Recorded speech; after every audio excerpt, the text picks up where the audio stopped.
Hello students, स्वागत है आप सभी का वोल्केनो आईएएस के डेली करंट अफेयर के डिस्कशन में। तो स्टूडेंट्स, आज का जो करंट अफेयर का जो डिस्कशन है उसे हम स्टार्ट करते हैं। अगर हम बात करें हमारे फर्स्ट टॉपिक की, तो फर्स्ट टॉपिक है स्टूडेंट्स, चाइना के प्रेजेंट थ्रेट को देखते हुए हमारी गवर्नमेंट के द्वारा जो कैबिनेट कमेटी ऑन सिक्योरिटी होती है उसके द्वारा 7 नए जो आईटीबीपी की जो बटालियन हैं उसका क्लियरेंस है वो दे दिया गया है।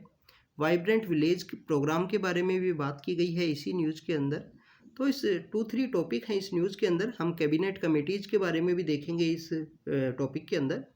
तो स्टूडेंट्स, अगर हम बात करें वाइब्रेंट विलेज प्रोग्राम की, तो हमारी जो फाइनेंस मिनिस्टर हैं उनके द्वारा 2022 का जो बजट जब प्रेजेंट किया गया था, तो उसी बजट के अंदर बात की गई थी कि वाइब्रेंट विलेज प्रोग्राम है वो अनाउंस किया गया था कि हम ऐसे विलेज बनाएंगे जिनके अंदर जो बेसिक इंफ्रास्ट्रक्चर की जो फैसिलिटी हैं, बेसिक जो यहाँ रिक्वायरमेंट है किसी भी ह्यूमन बीइंग के लिए, उनको यहाँ पे अवेलेबल कराया जाएगा। ऐसे विलेज जो चाइना के साथ अपनी बॉर्डर शेयर करते हैं, चाइना के एरिया के अंदर गिरते हैं या चाइना के साथ बॉर्डर शेयर करने वाले स्टेट्स के अंदर गिरते हैं, बॉर्डर एरिया के अंदर। तो ये basically village vibrant village program का जो मेन मीनिंग है वो मेन मीनिंग ये ही है कि यहाँ पे बेसिक इंफ्रास्ट्रक्चर की जो फैसिलिटी है वो प्रोवाइड करानी है चाइना के साथ बॉर्डर शेयर करने वाले स्टेट्स में, जिसके अंदर है हिमाचल प्रदेश है, उत्तराखंड है और अरुणाचल प्रदेश का जो स्टेट है उसको यहाँ पे डेजिग्नेट किया गया था वाइब्रेंट विलेज प्रोग्राम के अंडर में। अब स्टूडेंट्स, यहाँ पे इम्पोर्टेंट बात निकल के ये आती है कि बॉर्डर एरिया की सिक्योरिटी के लिए या बॉर्डर एरिया के जो हमारे विलेज के एरिया हैं उनको डेवलप करने के लिए एक हमारा एक प्रोग्राम होता है हमारी मिनिस्ट्री का, बेसिकली होम मिनिस्ट्री का है बॉर्डर एरिया डेवलपमेंट प्रोग्राम। अब ये बॉर्डर एरिया डेवलपमेंट प्रोग्राम और वाइब्रेंट विलेज प्रोग्राम है, क्या ये दोनों सेम हैं? Students, border area development program जो है ये 1986 के समय स्टार्ट किया गया था। 1986 के अंदर इसको स्टार्ट किया गया और हमारे जो 17 स्टेट हैं, जो 17 स्टेट्स हैं, वो जो बॉर्डर शेयर करते हैं, चाहे वो कोस्टल बॉर्डर हो, चाहे अगर हम बात करें लैंड बॉर्डर शेयर करते हों किसी दूसरे कंट्री के साथ में, तो उन 17 स्टेट्स को इसके अंदर शामिल किया गया है। 111 हमारे यहाँ पे डिस्ट्रिक्ट्स हैं जिनको बॉर्डर एरिया डेवलपमेंट प्रोग्राम के अंदर शामिल किया गया है। बॉर्डर एरिया डेवलपमेंट प्रोग्राम के अंदर भी मेन एम यही है कि वहाँ पे बेसिक जो एम्यूनिटीज़ हैं, बेसिक जो फैसिलिटीज़ हैं वो प्रोवाइड की जा सके उन बॉर्डर स्टेट्स के अंदर, बॉर्डर एरियाज़ के अंदर में। इसका जो फंड होता है बॉर्डर एरिया डेवलपमेंट प्रोग्राम का, वो नॉन लैप्सेबल होता है। 1986 के समय स्टार्ट किया गया। 111 डिस्ट्रिक्ट हैं 17 स्टेट्स के अंदर टोटल जो बॉर्डर शेयर करते हैं, और सेंट्रल स्पॉन्सर ये स्कीम है border area development program. Vibrant village program basically उन विलेजों के रिगार्डिंग में है जो चाइना के साथ अपनी बॉर्डर शेयर करते हैं। स्टूडेंट्स, यहाँ पे कैबिनेट कमेटी की अगर हम बात करें, तो कैबिनेट कमेटी बेसिकली वो कमेटी होती हैं, मैक्सिमम ऐसी कमेटी होती हैं जिसमें जो कैबिनेट मिनिस्टर्स हैं वो इसके पार्ट होते हैं। इसके अलावा हो सकता है कि स्टेट मिनिस्टर्स को भी इनवाइट किया जाए इस कमेटीज़ के अंदर। मैक्सिमम कैबिनेट कमेटीज़ हैं वो हेड की जाती हैं प्राइम मिनिस्टर के द्वारा। यहाँ पे 2 ऐसी कैबिनेट कमेटी हैं। एक है कैबिनेट कमेटी ऑन अकोमोडेशन, उसको हेड किया जाता है होम मिनिस्टर के द्वारा, और cabinet committee on parliamentary affair है, उसको यहाँ पे प्रेजेंट समय में हेड किया गया है हमारे डिफेंस मिनिस्टर के द्वारा। समय समय पे ये जो cabinet committee on parliamentary affair है, ये बेसिकली इसकी जो चेयरमैन है वो चेंज होते रहते हैं। उसके बिहाइंड में कुछ न्यूज़ थी 2020 के समय में इसका जो हेड है वो कौन बनेगा, cabinet committee on parliamentary affair का। उसके फिर सीनियरिटी को एक प्रायोरिटी रखते हुए हमारी गवर्नमेंट के द्वारा प्रेजेंट समय में जो हमारे डिफेंस मिनिस्टर हैं, जो रक्षा मंत्री हैं, वो उसके हेड हैं cabinet committee on parliamentary affair के। स्टूडेंट्स, यहाँ पे इसी न्यूज़ के अंदर इम्पोर्टेंट न्यूज़ ये है कि आईटीबीपी की 7 नई बटालियन बनाई गई हैं चाइना के थ्रेट को देखते हुए, चाइना के प्रेजेंट समय जो इंसर्जेंसी की जो एक्टिविटीज़ हैं उनको देखते हुए। तो हमारे यहाँ पे कौन कौन सी बॉर्डर के ऊपर कौन कौन सी फोर्स है वो हमको प्रोटेक्ट करती है, उसके बारे में हम देखते हैं। अगर हम बात करें स्टूडेंट्स एसएसबी की, सशस्त्र सीमा बल की अगर हम बात करें, तो एसएसबी बेसिकली प्रोटेक्ट करती है नेपाल और भूटान का जो बॉर्डर है उसके साथ में। बेसिकली स्टूडेंट्स, आपको ये भी पता होना चाहिए कि नेपाल एंड भूटान के जो बॉर्डर हैं वो ओपन बॉर्डर हुआ करते थे। प्रेजेंट समय में जो नेपाल के साथ हमारे जो डिप्लोमेटिक रिलेशंस हैं वो सही नहीं हैं, बट भूटान के साथ तो आज भी हमारे ओपन बॉर्डर्स हमको देखने के लिए मिलते हैं। बीएसएफ की अगर हम बात करें, बॉर्डर सिक्योरिटी फोर्स की, border security force India Pakistan और बांग्लादेश के साथ जो इंडिया की बॉर्डर है उसको प्रोटेक्ट करती है, उसको सिक्योर करती है। इसी बीएसएफ के रिगार्डिंग में काफ़ी फेमस मूवी भी है, बॉर्डर मूवी, अगर आपने कभी सुना हो। एक मूवी है बॉर्डर मूवी, जिसके अंदर बेसिकली बीएसएफ से रिगार्डिंग में दिखाया गया है कि जो 1971 की जो वॉर हुई थी, जो लोंगेवाला की बैटल है राजस्थान के अंदर, उस बैटल को लड़ा गया था। तो उस बैटल के समय किस तरीके से बीएसएफ के जो फोर्सेज हैं उन्होंने वहाँ पे जो ऑपरेशन है उसको कैरी आउट किया। स्टूडेंट्स, अगर हम बात करें आसाम राइफल्स की, तो आसाम राइफल्स जो म्यांमार के साथ हमारी बॉर्डर है उसको सिक्योर करता है, और आईटीबीपी एंड आसाम राइफल्स के द्वारा ही हमारी लाइन ऑफ एक्चुअल कंट्रोल को यहाँ पे प्रोटेक्ट किया जाता है। लाइन ऑफ एक्चुअल कंट्रोल जो बेसिकली हमारा जम्मू एंड कश्मीर में जो चाइना के साथ हम शेयर करते हैं। तो कभी कभी एक टॉपिक आपने न्यूज़ के अंदर सुना होगा कि वन बॉर्डर वन फोर्स का जो कॉन्सेप्ट है उसे इम्प्लीमेंट करने की ज़रूरत है, कि एक बॉर्डर के ऊपर अगर चाइना के साथ कोई बॉर्डर है तो कम्प्लीटली एक ही फोर्स यहाँ पे वर्क करे, क्योंकि दूसरी फोर्सेज के साथ में जो कोऑर्डिनेशन की जो एक्टिविटी है उसके अंदर में आपको काफ़ी अनसक्सेसफुल वे देखने के लिए मिलता है। इसलिए बेटर कोऑर्डिनेशन को अगर इम्प्लीमेंट करना है सिक्योरिटी के ऑपरेशंस में या डिफेंस फोर्सेज के ऑपरेशंस के अंदर, तो वन बॉर्डर वन फोर्स को यहाँ पे प्रपोज किया गया है डिफरेंट कमेटीज के द्वारा।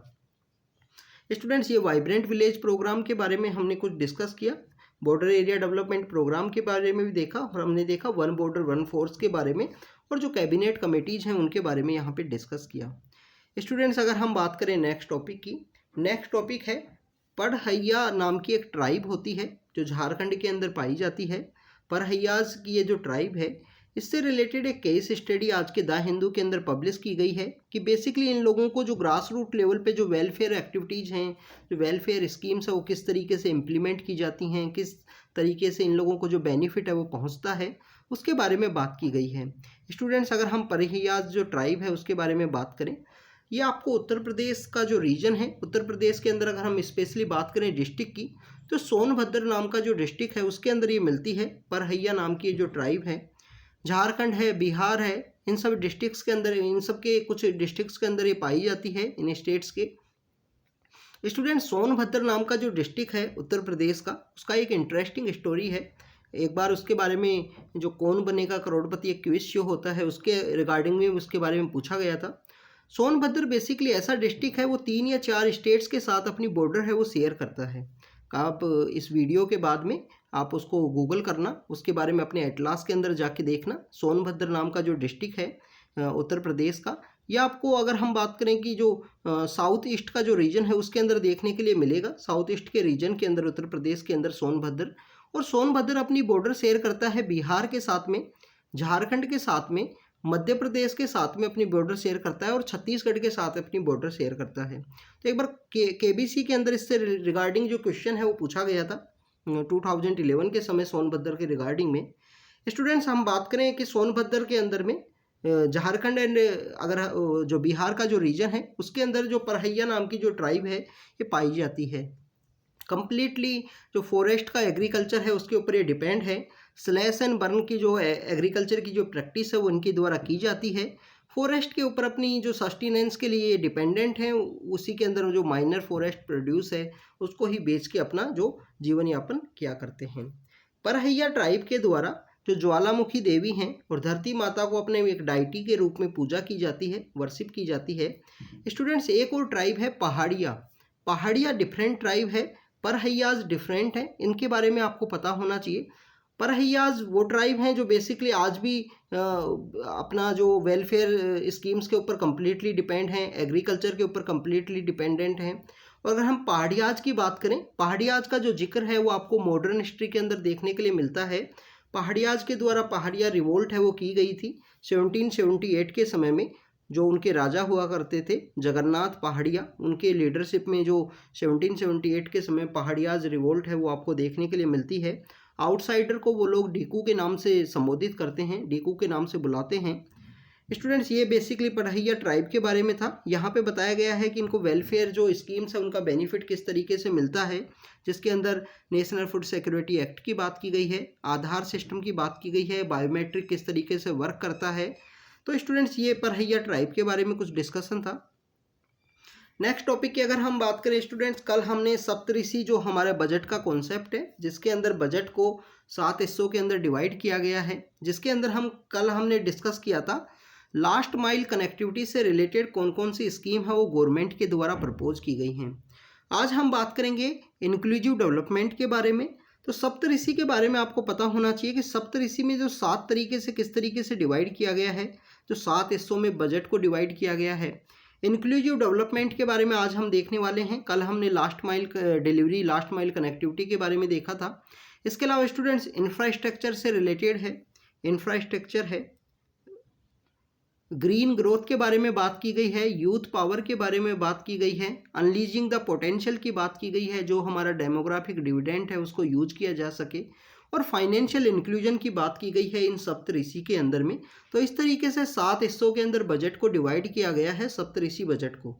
इंक्लूसिव डेवलपमेंट की अगर हम बात करें कि ओवरऑल हमारी सभी सेक्शंस का इंक्लूसिव वे में डेवलपमेंट हो सके, समावेशी विकास हो सके, उसके लिए गवर्नमेंट के द्वारा बजट के अंदर क्या किया गया। एग्रीकल्चर सेक्टर की अगर हम बात करें तो एग्रीकल्चर इंफ्रास्ट्रक्चर को डिजिटल बनाने की बात की गई है, digital public infrastructure for agriculture, जिसके अंदर बेसिकली जो फार्मर्स है वो यहाँ पे अपनी कोई भी इंफॉर्मेशन अगर उनको गेन करनी है तो डिजिटल इंफ्रास्ट्रक्चर के थ्रू गेन कर सकें। क्रेडिट उनको किस तरीके से लेना है, क्रॉप को किस तरीके से यूज करना है, एग्रीकल्चर से रिलेटेड जो स्टार्टअप्स हैं उनका ग्रोथ हो सके इस सेक्टर में, उसके बारे में बात की गई है digital public infrastructure for agriculture के अंदर। एग्रीकल्चर एक्सेलरेटेड जो फंड है वो भी यहाँ पे रिलीज एक सेपरेट पार्ट रखा गया है इस बजट के अंदर, जिसके अंदर बेसिकली मेन एम ये है कि हमारे जो रूरल एरिया की जो यूथ है वो एग्रीकल्चर सेक्टर के लिए यहाँ पे इंस्पायर हों, एग्रीकल्चर सेक्टर को अपने प्रोफेशन के रूप में चूज करें। इसके लिए बेसिकली एग्रीकल्चर एक्सेलरेटेड जो फंड है वो यहाँ पे रखा गया है बजट के अंदर। तो यहाँ पे अट्रैक्ट करना है यूथ को, एग्रीकल्चर से रिलेटेड जो स्टार्टअप्स हैं उनको यहाँ पे अट्रैक्ट करना है। इसके अलावा स्टूडेंट्स हॉर्टिकल्चर सेक्टर से रिलेटेड आपने चमन नाम का जो प्रोजेक्ट है, प्रोजेक्ट चमन है या चमन स्कीम है, उसके बारे में ज़रूर सुना होगा। तो आत्मनिर्भर हॉर्टिकल्चर क्लीन प्लांट प्रोग्राम है जिसे लॉन्च किया गया है इस बजट के अंदर, कि हॉर्टिकल्चर जो हमारे प्रोड्यूस हैं उनकी अवेलेबिलिटी इंक्रीज हो, डिजीज़ फ्री उनकी जो क्वालिटी है वो यहाँ पे इंक्रीज हो, उसके बारे में बात की गई है इस सेक्टर के अंदर। हमारे इंक्लूसिव डेवलपमेंट के लिए और जो सेक्टर्स हैं जिसमें एक है एग्रीकल्चर क्रेडिट की बात की गई है कि क्रेडिट को यहाँ पे इंक्रीज करना है। एनिमल हस्बेंड्री, डेयरी सेक्टर, जो फिशरीज का सेक्टर है उसको भी इसके अंदर ऐड किया गया है।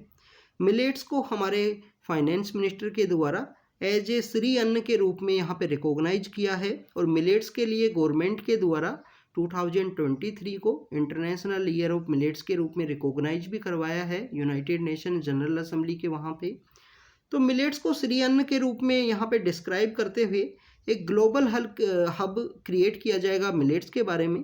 अभी रिसेंटली हमारी गवर्नमेंट के द्वारा एक प्रपोजल है, उसको आने वाली जो G20 की समिट जो इंडिया के अंदर ऑर्गेनाइज होने वाली है उसके अंदर भी प्रपोज किया जाएगा मीरा को, जिसके अंदर जो सीड बैंक है, जो इनिशियल जो फंडिंग है वो गवर्नमेंट के द्वारा की जाएगी। और मीरा बेसिकली मिलेट से रिलेटेड है, मिलेट से रिलेटेड लोगों को अवेयरनेस क्रिएट करने से रिलेटेड है मीरा, जिसको आने वाले समय में क्रिएट किया जाएगा। अगर हम श्री अन्न मिलेट्स की बात करें स्टूडेंट्स, मिलेट्स बेसिकली आपको ड्रॉट रेजिस्टेंस आपको देखने के लिए मिलते हैं, फर्टिलाइजर्स का यूज़ है वो कम आपको देखने के लिए मिलता है। इसके अलावा स्टूडेंट्स ये काफ़ी ज़्यादा इंपॉर्टेंट है हमारे हेल्थ के पॉइंट ऑफ व्यू से, काफ़ी सारे जो मिनरल्स हैं वो पाए जाते हैं हेल्थ के में हमारे मिलेट्स के अंदर में, जो बाजरा है, रागी है, ज्वार है, काफ़ी तरीके के जो मिलेट्स हैं वो इंडिया के अंदर उगाए जाते हैं। Indian institute of millet research है जो हैदराबाद के अंदर सिचुएटेड है, उसका एक सेंटर ऑफ एक्सीलेंस के रूप में उसको डेवलप किया जाएगा मिलेट्स को श्री अन्न का एक ग्लोबल हब बनाने के बारे में। स्टूडेंट्स इसके अलावा मत्स्य जो बेसिकली हमारा फिशिंग के रिगार्डिंग में है, फिशरीज की जो एक्टिविटी है उसके रिगार्डिंग में है, तो उससे रिलेटेड एक सब स्कीम को यहाँ पे लॉन्च किया गया है बजट के अंदर में।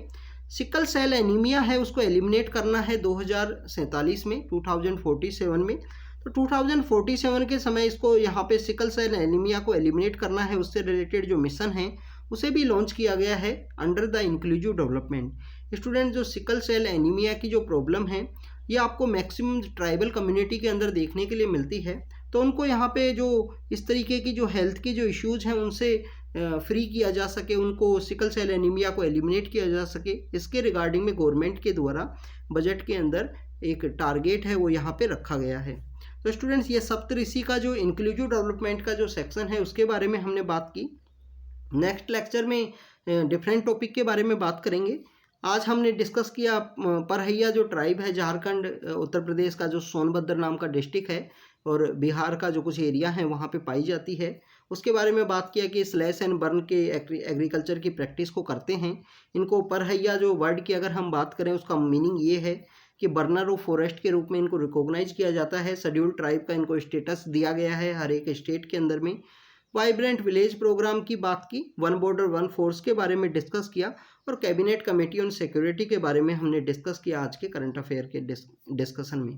तो स्टूडेंट्स, आपको इसी तरीके से कंटिन्यू अपडेट करते रहेंगे, तो आप बने रहिए हमारे साथ। Thank you students, thank you very much.